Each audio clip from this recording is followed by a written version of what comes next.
señoras y señores. Antes que nada, como un ombudsperson anfitrión, quiero darles la más cordial bienvenida a todas y todos ustedes a la Ciudad de México, sede de esta segunda Cumbre Iberoamericana sobre Migración, la cual, bajo el lema Migración y Derechos Humanos, una nueva mirada, y con el apoyo, como dije, de la Federación Iberoamericana del Ombudsman y de la agencia GIS, nos convocan para trabajar y sumar nuestros esfuerzos y capacidades en la atención de un tema que demanda la implementación de acciones urgentes y eficaces a nivel mundial, pero también en el ámbito iberoamericano en particular. La migración es un fenómeno complejo en el que confluyen y se evidencian problemáticas de naturaleza muy diversa que van desde cuestiones económicas, sociales y culturales hasta la violencia e inseguridad que enfrentan algunos países, las cuales han propiciado que las personas decidan abandonar sus lugares de origen para buscar mejores condiciones de desarrollo y vida en otros estados nacionales. El derecho a la movilidad o a migrar es un derecho inalienable de las personas,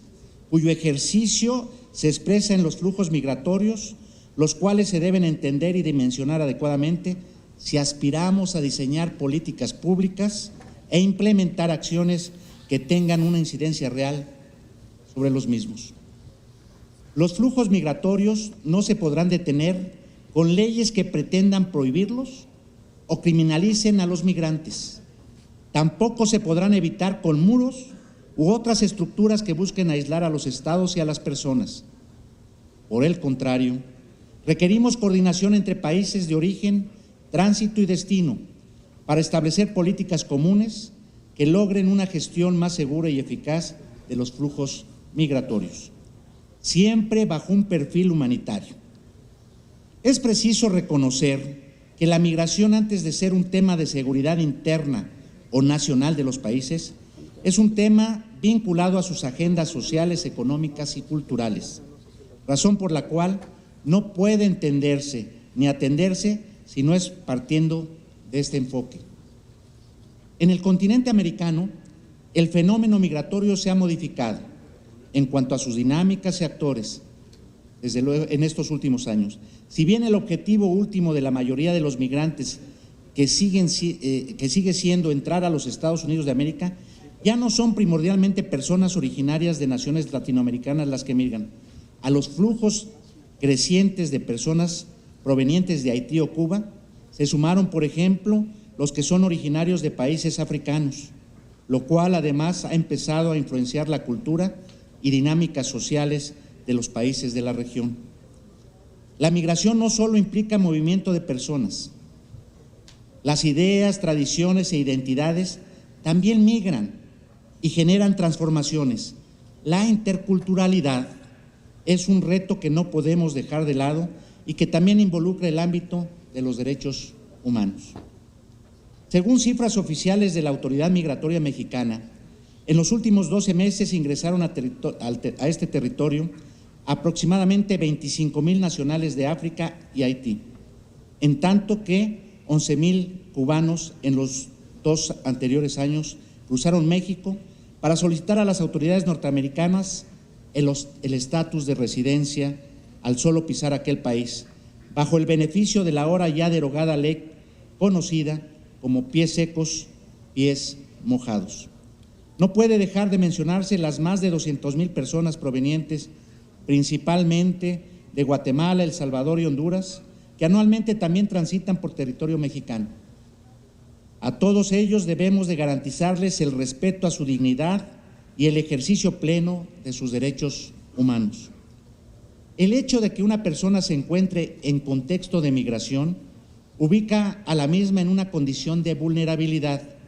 la cual se ve particularmente agravada cuando nos referimos a niños, niñas y adolescentes, y dentro de ellos a quienes son mujeres o pertenecen a una minoría étnica. Si bien es cierto que la presencia de este fenómeno no es exclusiva de la región, es evidente que el mismo debe ser atendido con la mayor urgencia, en tanto que implica la existencia de condiciones que por sí mismas violentan o propician que se vulneren los derechos humanos de la infancia y de la adolescencia. Tan solo para darles una idea sobre la dimensión de este problema, de conformidad con la información recabada por este organismo nacional, en el año 2014 fueron detenidas por las autoridades mexicanas 10.943 niñas, niños y adolescentes no acompañados. En el año 2015 se registraron 20.368 casos similares y en el 2016 la cifra presentó un ligero descenso al tenerse constancia de 19.356 casos. Por su parte, las autoridades migratorias de los Estados Unidos de América dieron cuenta en 2015 de la detención de 39.970 niños, niñas y adolescentes, mientras que en 2016 habrían sido 59.692. Asumiendo que las autoridades migratorias no detienen a la totalidad de las personas que ingresan irregularmente a los países, es evidente que la cifra real de niñas, niños y adolescentes no acompañados que emprenden el viaje para realizar un cruce irregular por la frontera norte, aceptando y sufriendo los riesgos que ello implica, es mayor a las cifras antes mencionadas y ha tenido un incremento sustancial en los últimos años, lo cual constituye por sí mismo una alerta para todas las autoridades que deben movilizar recursos y capacidades para atender esta problemática. Es importante destacar que más del 90% de las niñas, niños y adolescentes no acompañados detenidos en México son originarios de los países que conforman el llamado Triángulo Norte de Centroamérica, compuesto por El Salvador, Guatemala y Honduras. Personas que han tenido que salir de su país de origen para ir en búsqueda de una mejor oportunidad de vida, por lo que preciso es fortalecer las medidas de atención y protección a esta población en situación de vulnerabilidad. La situación de las niñas, niños y adolescentes no acompañados es una realidad que se presenta día a día tanto en México como en otros países y ante la cual los estados deben actuar diseñando políticas públicas, destinando recursos suficientes y realizando acciones tanto en el ámbito nacional como en el internacional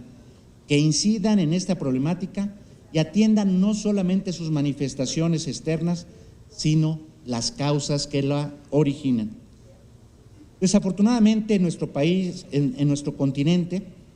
quienes migran frecuentemente se ven sujetos a condiciones de violencia e inseguridad que son contrarias a un respeto mínimo de la dignidad humana.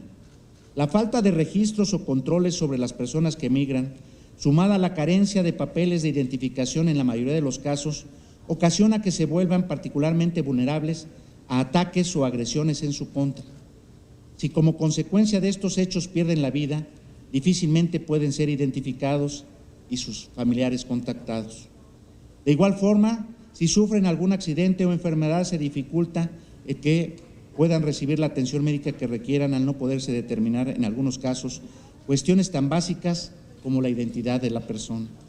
En este sentido, quisiera invitarlos a que revisemos opciones o mecanismos para permitir identificar y generar un registro de personas en migración, que fortalezcamos los existentes. El paso de un país a otro no debe suponer la clandestinidad y el anonimato de las personas que impide el ejercicio de sus derechos y los deja a merced de cualquier tipo de agresión o abuso. Una condición migratoria irregular no debe volver inexistente los derechos de las personas. La condición de personas no depende de requisitos legales o de cumplimiento de procedimientos administrativos para existir. Por encima de cualquier consideración migratoria, política, cultural, étnica, religiosa o de cualquier otra índole, está la dignidad humana. Actualmente los criterios de protección de los derechos humanos son de consenso internacional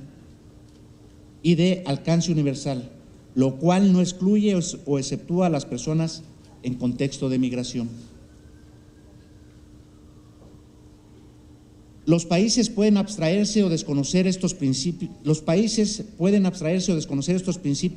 Mismos que se encuentran plasmados en instrumentos internacionales,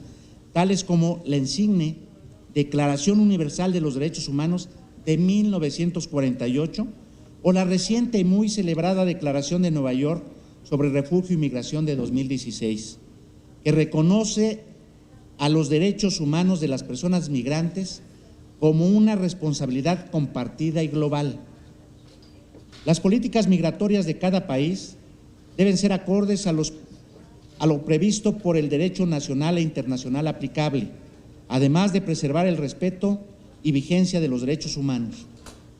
Esos son los parámetros básicos que tendrían que ser aplicables a la regulación migratoria entre México y los Estados Unidos, así como entre los demás países. En el caso específico de México, el respeto y condiciones dignas que exigimos en nuestra frontera norte debe ser el mismo que rija nuestra actuación en materia migratoria en nuestra frontera sur. Lo anterior, sin desconocer y reiterar la necesidad de que se atiendan las causas que propician la migración y se genere un entorno con condiciones de seguridad, equidad y bienestar, que prevenga el que las personas se vean forzadas a migrar por no encontrar en nuestros países los niveles mínimos que permitan el desarrollo integral de sus personas, cuestión que por sí mismo implica una violación a sus derechos humanos. Entre los aspectos que las políticas y procedimientos migratorios deben atender se encuentra el respeto a los principios de equidad, no discriminación, la atención del interés superior de niñas, niños y adolescentes, así como el cumplimiento de la garantía de audiencia y del debido proceso para todas las personas. Los derechos reconocidos a favor de los extranjeros por el derecho internacional tienen que ser respetados por los estados bajo cuya jurisdicción se encuentran, exigiendo mecanismos o vías para reclamar su cumplimiento. El reconocimiento, defensa y protección de la dignidad humana no es negociable ni puede ser materia de transacción o moneda de cambio, ya sea en el ámbito internacional o nacional. En materia migratoria, este compromiso implica, además, que tengamos empatía, sensibilidad y seamos solidarios con el dolor y sufrimiento de las personas ante las amenazas y la persecución. Detrás de cada caso de deportación hay historias de vida, familias divididas, padres que son separados de sus hijos, hijos que son separados de sus padres, parejas que ven truncada su existencia en común, que más que ser sujetos a un procedimiento administrativo, son víctimas de un verdadero ultraje a su dignidad que vulnera y afecta su vida personal de manera profunda y permanente. En este contexto no pasa desapercibido el discurso de odio que se empieza a generar en los Estados Unidos, el cual es especialmente riesgoso para los migrantes que viven en ese país, al fomentarse entre la sociedad norteamericana un sentimiento de odio y xenofobia hacia las personas migrantes sin importar su estatus legal. Hemos visto y escuchado a través de los medios de comunicación imágenes y sonidos de ataques a personas migrantes, sin otro sustento que cuestiones raciales o derivadas de su país de origen. Muestra de ello fue lo sucedido el sábado 29 de abril en la Universidad de Baylor, Waco, Texas, en donde un grupo de estudiantes efectuó una fiesta con temática antimexicana, donde la xenofobia y el racismo encontraron expresión en frases como que se vayan a México y que construyan el muro. Como ombudsperson mexicano, los exhorto a que sigamos alzando nuestra voz y rechazando el discurso del odio y xenofobia hacia las personas migrantes, sin importar su nacionalidad, tanto en instancias nacionales como internacionales. Señoras y señores, la realización de esta cumbre nos da la oportunidad de fortalecer el intercambio de experiencias y consolidar la vinculación como organismos nacionales de protección y defensa de los derechos humanos para actuar e incidir en la problemática migratoria que actualmente enfrentamos. Los invito a todas y todos a que reflexionemos durante estos 2 días de trabajo intenso que tendremos, para que al final, sumando esfuerzos, podamos establecer compromisos concretos y medibles de nuestra labor conjunta. Los análisis que realicemos en esta cumbre, así como las acciones que acordemos, generarán, además, insumos útiles para los trabajos que realizarán los estados nacionales en la discusión del Pacto Global para la Migración, en cuyo marco las instituciones nacionales de los derechos humanos contamos ya con un espacio que nos permitirá una participación decidida en la concreción del mismo. Veamos a los fenómenos migratorios con un enfoque multidisciplinario, desde una perspectiva de corresponsabilidad social, económica, multicultural, incluyente, teniendo como base el respeto a los derechos humanos y a la dignidad de la persona. Por ello, insto a esta cumbre a encontrar soluciones innovadoras, creativas y eficientes con gran sentido de solidaridad y compromiso. Estoy cierto que de esta cumbre internacional de migración y derechos humanos tendremos las mejores propuestas para implementar acciones conjuntas en defensa de las personas migrantes que mucho se requieren en estos momentos coyunturales de la historia mundial. Muchas gracias por su atención.